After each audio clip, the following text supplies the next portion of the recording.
میرے دوستوں، اللہ پاک نے ہمیں دنیا میں بہت تھوڑے سے عرصے کے لیے بھیجا ہے کہ قیامت کے دن اللہ فرمائیں گے کم لبثتم فی الارض، دنیا میں کتنا رہ کر آئے؟ قالوا لبثنا یوما، کیا کہیں گے؟ ایک دن۔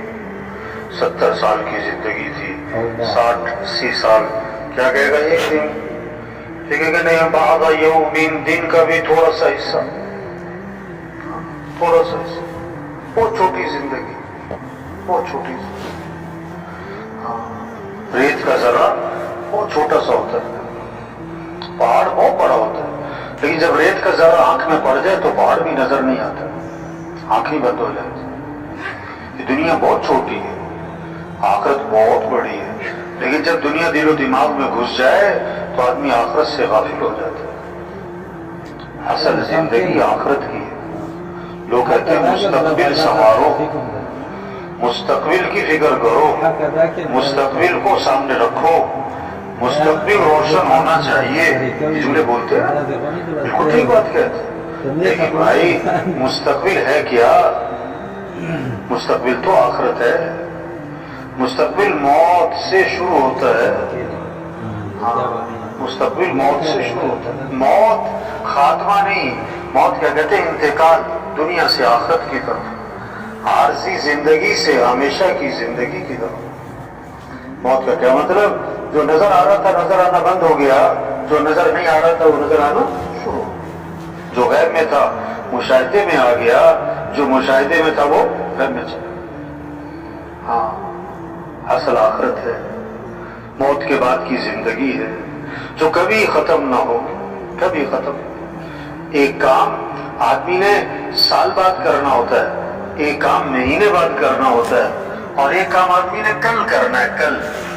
ایک کام سال بعد، ایک مہینے بعد، اور ایک کام کل۔ تو کس کام کو ترجیح دے گا؟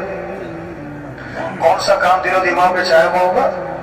کل والا۔ کیوں کہ یہ تو کل ہے بات، وہ تو مہینے بعد کرنا ہے، وہ تو سال بعد کرنا ہے بھائی، یہ کل والا کام اس کو دیکھو بھائی۔ اللہ نے آخرت کو کس سے تعبیر فرمایا؟ کل۔ یا ایھا الذین آمنوا اتقوا اللہ، اے ایمان والو اللہ سے ڈرو، ولتنظر نفس ما قدمت لغد، اور دیکھو کل کے لیے کیا تیاری کی۔ کل، کل، جیسے کل سر پہ ہے، آخرت سر پہ، آخرت سر پہ۔ موت کے بعد یا جنت یا جہنم، تیسری کوئی جگہ نہیں بھائی۔ فریق فی الجنت و فریق فی السعیر، ایک گروہ جنت میں اور ایک گروہ جہنم میں۔ جتنے بھی لوگ دنیا میں آئے چلے گئے موجود ہیں، سب مرنے کے بعد یا جنت یا جہنم، یا جنت یا جہنم۔ کامیاب کون ہے؟ ناکام کون ہے؟ اللہ نے فیصلہ فرمایا، ہمارے پر نہیں چھوڑا۔ کامیاب کون ہے؟ فَمَنْ زُحْزِحَ عَنِ النَّارِ وَأُدْخِلَ الْجَنَّةَ فَقَدْ فَازَ، جو جہنم سے بچا لیا گیا اور جنت میں داخل کر دیا گیا، یہ کامیاب ہو گیا۔ یہ کامیابی، دنیا کا بادشاہ تھا بڑھ کے جہنم میں گیا، ناکام ہے۔ دنیا کا فقیر تھا بڑھ کے جنت میں گیا، کامیاب ہے۔ 10 کنال کے بنگلے میں زندگی گزاری، بڑھ کے جہنم، ناکام ہے۔ 2 مرلے کے گھر میں زندگی گزاری، بڑھ کے جنت، یہ کامیاب ہے۔ سائیکل پہ زندگی گزاری، بڑھ کے جنت، کامیاب ہے۔ جہاز پہ زندگی گزاری، بڑھ کے جہنم، ناکام ہے۔ کامیابی کیا ہے؟ ناکامی کیا ہے؟ اللہ نے باتیں صاف فرمائی ہیں۔ اب ساری دنیا کے انسان جہنم سے بچ جائیں اور ساری دنیا کے انسان جنت میں چلے جائیں، اس لیے اللہ نے انبیاء علیہ السلام کو بھیجا ہے۔ جیسے ماں باپ کو اپنے بچوں سے تعلق ہوتا ہے نا، بچوں کی رہنمائی کرتے، بیٹا یہ کرنا، بیٹا یہ نہ کرنا، بیٹا یہ صحیح، بیٹا یہ غلط ہے، بیٹا یہ اچھا ہے، یہ برا ہے، بیٹا اس میں فائدہ ہے، بیٹا اس میں نقصان ہے۔ اللہ کو اپنے بندوں سے جو تعلق ہے وہ ماں باپ سے جتنا بچوں کو، اس سے بھی زیادہ ہے۔ اللہ نے بندوں کی رہنمائی کے لیے انبیاء کو بھیجا ہے۔ انبیاء علیہ السلام دنیا میں کس لیے ہے؟ رہنمائی، صحیح راستہ دکھانا۔ صحیح کیا ہے، غلط کیا ہے، اچھا کیا ہے، برا کیا ہے، نفع کس میں، نقصان کس میں، کامیابی کا راستہ کون سا، ناکامی کا راستہ کون سا۔ انبیاء علیہ السلام انسانوں کی رہنمائی کے لیے آئے، صحیح راستہ دکھانے کے لیے آئے۔ اب قیامت تک کوئی نبی، بولو بھائی، حضرت محمد مصطفیٰ صلی اللہ علیہ وسلم آخری نبی ہیں، آپ کے بعد کوئی نبی نہیں آئے۔